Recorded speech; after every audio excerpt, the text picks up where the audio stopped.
Can an ordinary man become the richest person in the world through hard work alone?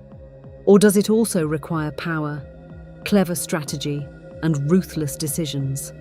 John D. Rockefeller is a name that some people call the king of the business world, while others consider him the most dangerous capitalist in history. He was the man who took control of the oil industry, the man who became known as the world's first billionaire, and the person whose decisions changed the economy of the entire United States.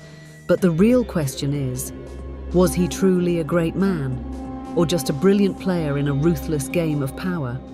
Today, we are going to explore the complete story of John D. Rockefeller. John D. Rockefeller was born in 1839 in Richford, New York, United States. His childhood was not spent in a royal mansion, but in a simple, ordinary home. His father was a man with a very unusual personality, who often stayed away from home and worked in different kinds of businesses. Some people called him a clever businessman, while others considered him a dishonest man. His mother was completely different, religious, strict in principles, and a strong believer in discipline. She taught her son one important lesson very early in life: every single penny matters. Even as a child, Rockefeller used to do small jobs, collect coins, and keep a record of every earning. He was not just saving money, he was learning how money worked. Perhaps this was the moment when the foundation of the world's first billionaire was being built. In his youth, he started with a small job, but his mind was never limited to just earning a salary. Even then, a new economic race had begun in America with the discovery of oil. People dreamed of becoming rich overnight. Many rushed into extracting crude oil from the ground, but he saw something different. He believed real wealth was not in extracting oil, but in refining it and bringing it to the market. This decision set him apart from everyone else. Instead of focusing on crude oil, he turned his attention to oil refining, and that became his greatest breakthrough. He was not just building a business, he was preparing to take control of an entire system.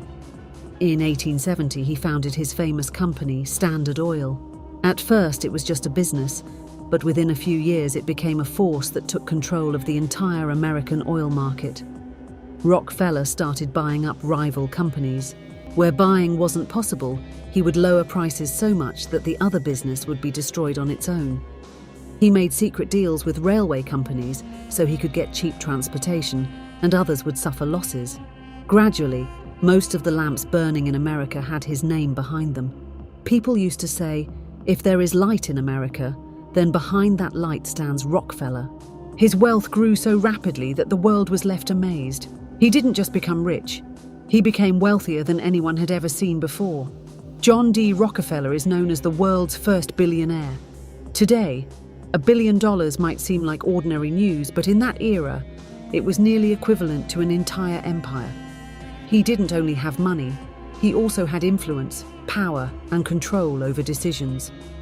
In America's economy, his name was no longer just that of a businessman, but had become part of a powerful system. Where too much power comes, opposition also arises. Journalists accused him of destroying small traders, having unfair control over prices, and establishing a dangerous monopoly. Anger began to grow among the public. People started asking questions.